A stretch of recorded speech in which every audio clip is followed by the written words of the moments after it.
সবাইকে স্বাগত জানাচ্ছি মায়ামি থেকে। আমি রেজওয়ানুজ্জামান। আজকে নেইমার খেলবেন না ব্রাজিল স্কটল্যান্ড ম্যাচে। সরাসরি বলে দেওয়াটা একটু সাহসের ব্যাপার, কিন্তু সেই সাহস নিয়েই বলছি যে নেইমার খেলবেন না, অন্তত প্রথম একাদশে তো নাই।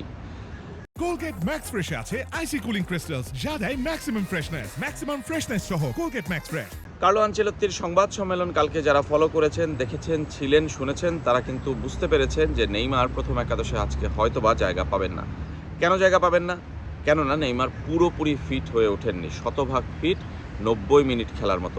নেইমারকে নিয়ে যখন প্রশ্ন করা হয়েছিল, বলেছেন নেইমার খেলার মতো ফিট আনচেলত্তি, কিন্তু বলেছেন তিনি খেলবেন কিনা, বলেছেন 90 মিনিট হাঁটতে পারবেন তিনি। তার মানেই বুঝতে পারছেন, মজা করে বললেও তিনি তার মধ্যেই লুকিয়ে রেখেছেন উত্তরটি। নেইমার কিন্তু পুরো 90 মিনিট খেলবেন না। যদি তিনি নামেন তাহলে নামবেন বদলি হিসেবে, এবং সেটা ব্রাজিলের জন্যই ভালো হবে। কেননা নেইমার পুরো ফিট না থাকলে আসলে পুরো দলের উপরই সেটা প্রভাব ফেলবে। ব্রাজিল প্রথম ম্যাচে মরক্কোর বিপক্ষে খুবই বাজে খেলেছে, সবাই দেখেছেন, এবং পরের ম্যাচে হাইতির বিপক্ষে 3 গোলে জিতেছে, একটু বেটার ফুটবল খেলেছে, আর আজকে বেস্ট ফুটবল খেলতে চায়। এটা আমার কথা নয়, কার্লো আনচেলত্তির কথা, ব্রাজিলিয়ান কোচ, ইতালিয়ান কোচ, যিনি ব্রাজিলকে প্রথমবারের মতো কোচিং করাচ্ছেন কোনো বিদেশি কোচ হিসেবে। এবং তিনি কালকের সংবাদ সম্মেলনে পুরোটা সময় জুড়ে বলছেন যে তিনি উপভোগ করছেন প্রথম বিশ্বকাপ কোচিংয়ের দায়িত্ব। আজকে ব্রাজিল একাদশে একটাই পরিবর্তন আসতে পারে, সেটা হলো রাফিনিয়া। রাফিনিয়ার পরিবর্তে কে খেলবেন সেই ধারণা না করা গেলেও আন্দাজ তো করা যাচ্ছেই, কিংবা আসলে প্রেডিক্ট করা যাচ্ছেই। রায়ান খেলতে পারেন, মাত্র 19 বছর বয়সী তরুণ উইঙ্গার রায়ান খেলতে পারেন আজকের ম্যাচে, এবং তিনি খেললে ব্রাজিলের স্পিড অনেক বাড়বে, এটা বলাই যায়।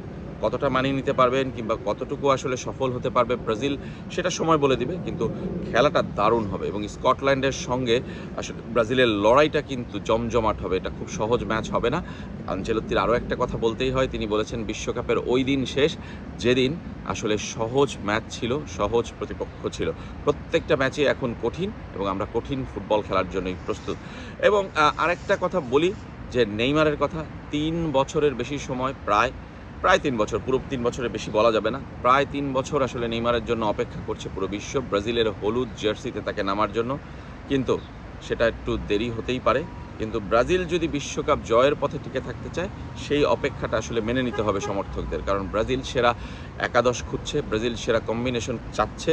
সেটায় নেইমার থাকুক আর না থাকুক তাতে কিছু আসে যায় না।